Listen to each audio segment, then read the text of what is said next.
mamamayang. Andito po ako ngayong hapong ito dahil ipapakita ko lang po sa inyo ang pagluto ng suman na malagkit sweet rice.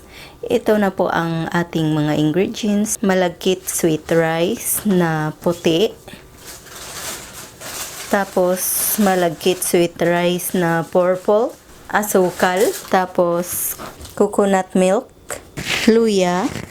Glutinous rice, tsaka dahon ng saging. Yan po lahat ang ating gagamitin. Uumpisahan na po natin ang paggawa nito. Unang-una po ay ilagay nyo po yung luya sa loob ng maliit na blender or juicer. Ngayon po ay lalagyan lang po natin ng tubig yung ating luya para po hindi siya dumikit. Ayan na po mga mamamayang, ibubuhos po natin yung sweet rice na puti sa loob ng lalagyan. Mga ganyan po karami. Mga 3½ cups. Tsaka maglalagay rin po tayo ng purple na sweet rice. Konti lang po kasi matigas po yung purple na sweet rice pag naparami. Hahalu-haluin nyo lang po.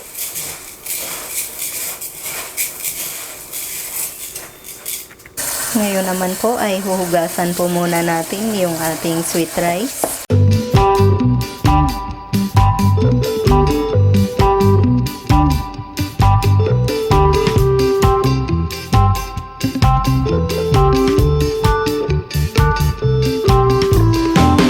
Ayan na po, pagkatapos nating mahugasan yung ating malagkit rice. Ayan na po mga mamamayang ang ginger juice natin. Yung kanina po na nakablend na ginger ay piniga po namin para lumabas ang kanyang juice.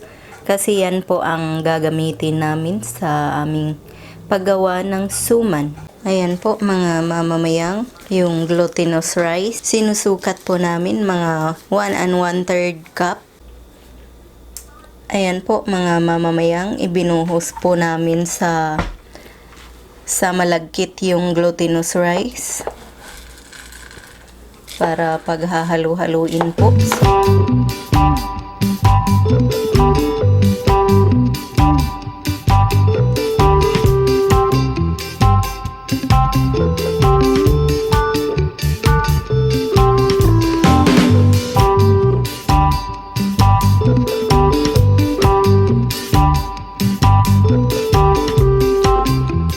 Umpisahan na po naming lutuin yung gata. 3 lata ng gata ang ginamit namin.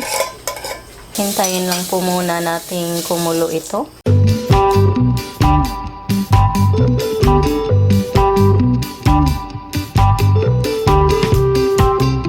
At maglalagay din po tayo ng asukal sa ating gata.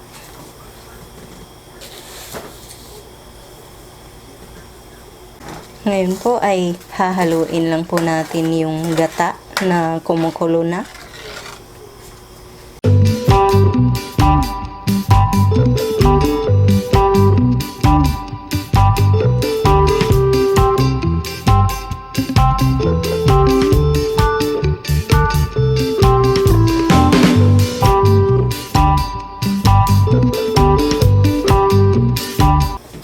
At isusunod na natin yung ginger juice.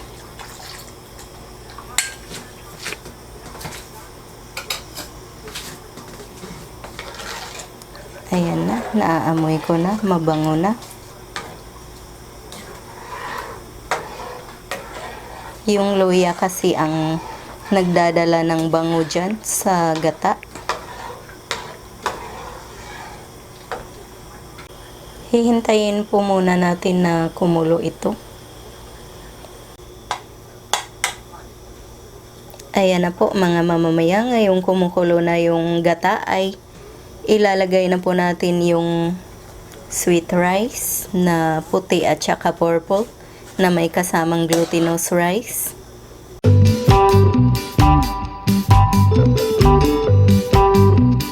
Unti lang po ang paglagay para hindi mahilaw.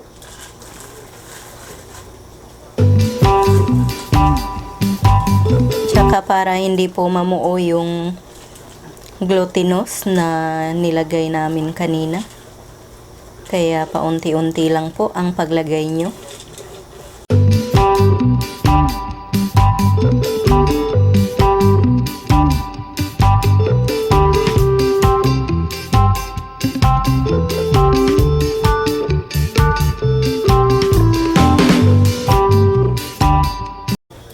Hahaluin lang po ng hahaluin hanggang sa mabasa po lahat ng glutinous rice at saka yung rice na malagkit.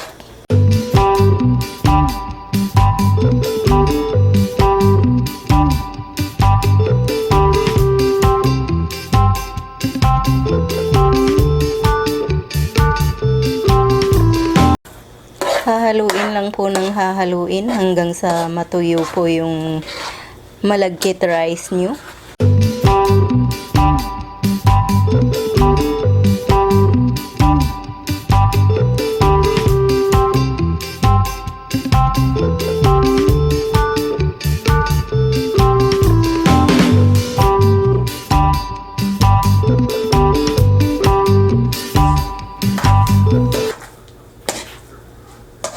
Ayan po mga mamamayang, patuloy lang po sa paghalo.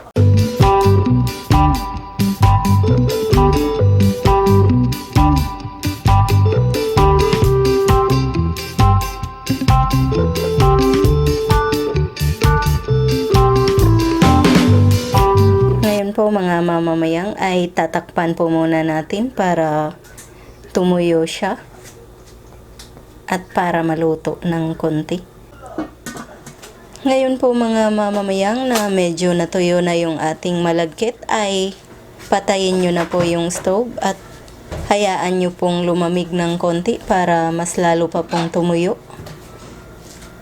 Ngayon pong lumamig na ang ating malagkit rice mga mamamayang ay pwede na po nating balutin ito sa dahon ng saging. Uumpisahan na po namin ang pagbabalot nito. Ganyan lang po.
Ganyan na po ang magiging itsura ng ating malagkit sweet rice, mga mamamayang, pagkatapos pong balutin.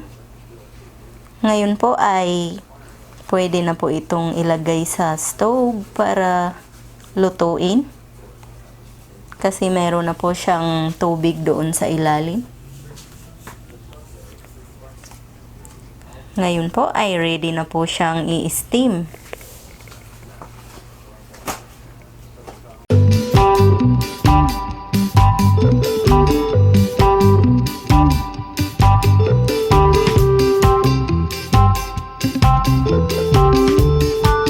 Ngayon pong nakasalang na sa stove yung ating steamer ay tatakpan po muna natin hanggang sa maluto yung ating suman.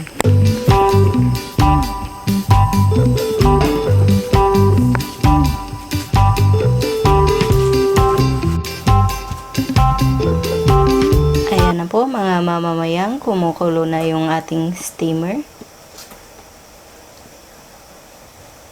Hintayin lang po natin ng mga 45 minutes pa para maluto yung ating suman. At habang hinihintay po natin to ay tatakpan lang po muna natin. para maluto talaga siya. Ayan na po mga mamamayang ang ating suman. Luto na. Tanggalin lang po namin to sa steamer.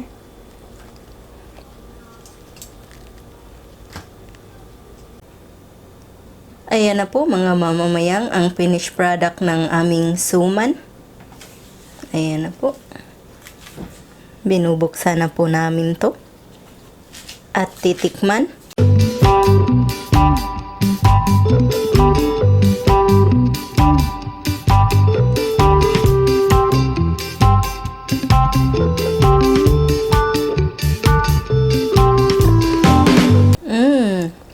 Sarap-sarap.